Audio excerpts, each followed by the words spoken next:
Mobilisation des salariés de Sanofi Aventis qui craignent de nouveaux licenciements. Opération de sensibilisation autour des passages à niveau urbain. Festival Martin Luther King jusqu'à demain soir à Bellefontaine.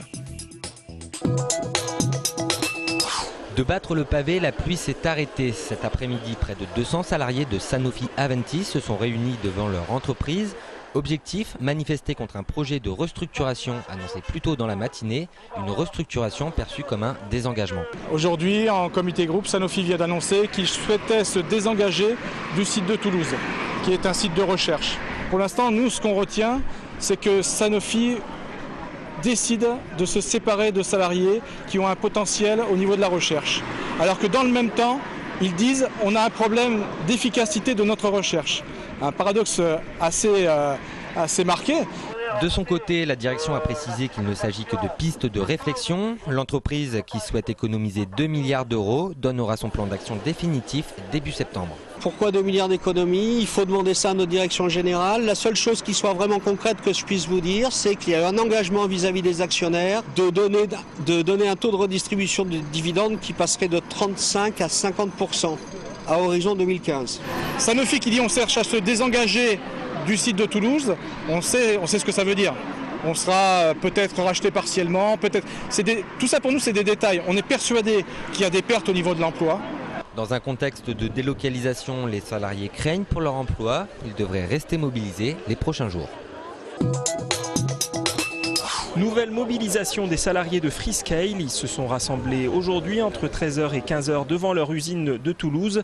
Ils espèrent encore peser dans les décisions prises par la direction.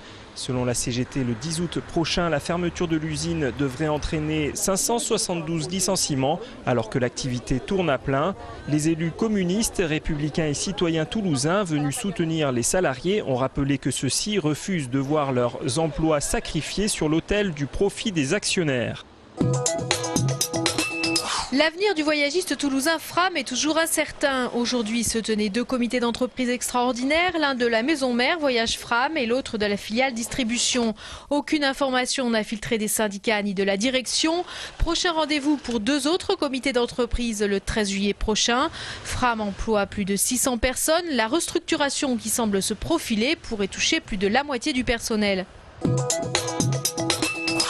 Bonjour, nous organisons une journée de prévention au passage à niveau. À cette occasion, nous rappelons les règles de sécurité. Au feu rouge, on s'arrête. En cas de problème, on peut casser les barrières. Et éventuellement, si vous avez un problème, vous pouvez téléphoner. Vous avez un petit poste, vous pouvez venir le contrôler. Merci de votre attention. Bonne journée. 27 morts en 2011, chiffre national sur les passages à niveau. Réseau Ferré de France organisait aujourd'hui une opération de sensibilisation auprès des automobilistes et notamment ici à Montauban. Ce passage à niveau, il est quand même reconnu comme prioritaire parce qu'il y a énormément de trafic routier. Donc il y a 10 000 véhicules jour, ce qui est absolument considérable. Et puis vous le voyez en ce moment, 70 trains à peu près en moyenne qui circulent. Donc à la fois beaucoup de trafic ferroviaire et un trafic routier considérable. Les voitures passeront sous ce passage à niveau d'ici 6 ans. Un coût élevé de 30 millions d'euros partagé entre RFF et les collectivités publiques. Mais est-ce vraiment utile quand on sait que ce passage précis n'est pas le plus accidentogène ? Il ne faut pas non plus qu'on joue trop avec le feu. Et puis, y compris en termes de facilité de circulation des voitures, ici, on a un vrai problème. Ce matin, ça s'est produit. Quand le périph' est bouché, ça remonte ici, sur le passage à niveau. Jusque-là. Donc c'est une situation très dangereuse parce que les gens ne se rappellent plus que dans le code de la route, il y a écrit qu'il ne faut pas s'engager sur un passage à niveau si on n'est pas sûr de pouvoir en sortir. C'est la base et dernier conseil très utile, si vous êtes bloqué sur la voie, dégagez votre véhicule en enfonçant la barrière. Elle est conçue pour ne pas résister à ce type de choc.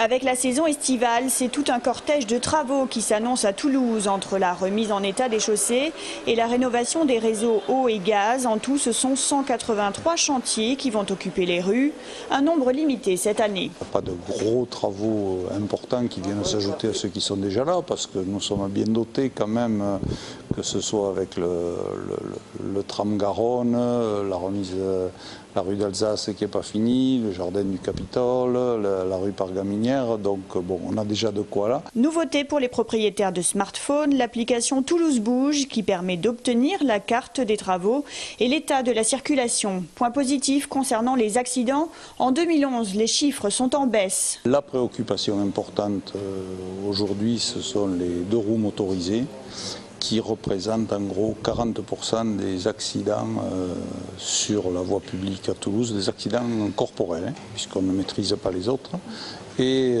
alors qu'ils représentent entre 3 et 5% des usagers de la route. En matière de 2 roues, le vélo doit être la grande vedette de cette rentrée. Sa place dans la ville et le partage de l'espace seront l'objet de la semaine de la mobilité, c'est en septembre.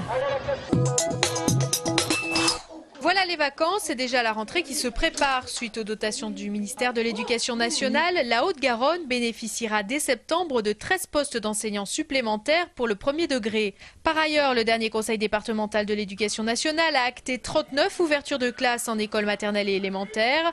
13 autres classes seront en revanche fermées, essentiellement à Toulouse et dans le Lauragais. Ce seront donc finalement 26 classes supplémentaires ouvertes dans les écoles du département pour la rentrée 2012. Nouvelle agression antisémite, un adolescent de 17 ans scolarisé à l'école juive d'Ozar HaTorah à Toulouse a été pris pour cible par 2 individus dans un train mercredi soir entre Toulouse et Lyon. Pris à partie, insulté, il aurait été roué de coups à bord du train. Les 2 agresseurs présumés ont été interpellés peu de temps après dans un bureau de recrutement de l'armée de terre.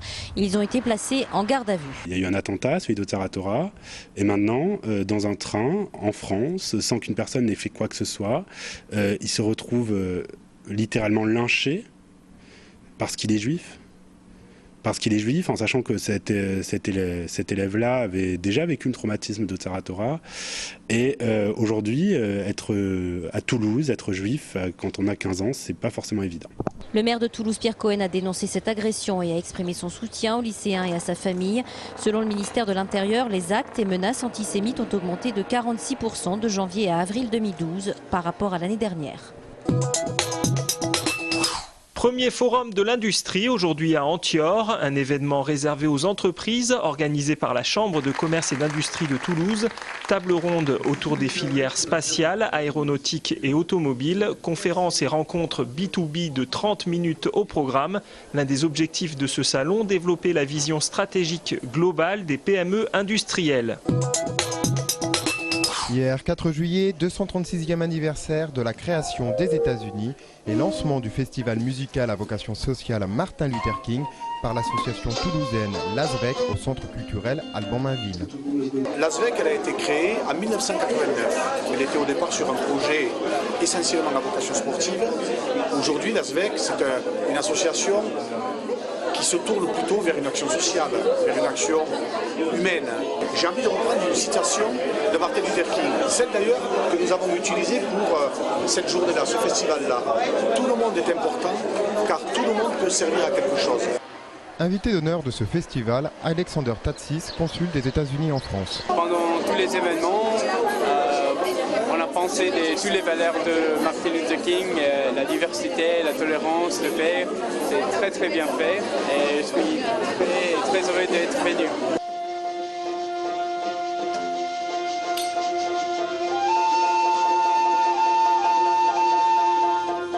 Le festival continue jusqu'à vendredi soir et se clôturera par un pique-nique sur l'esplanade Martin Luther King, métro Bellefontaine. Plus de renseignements sur internet www.asvec.fr.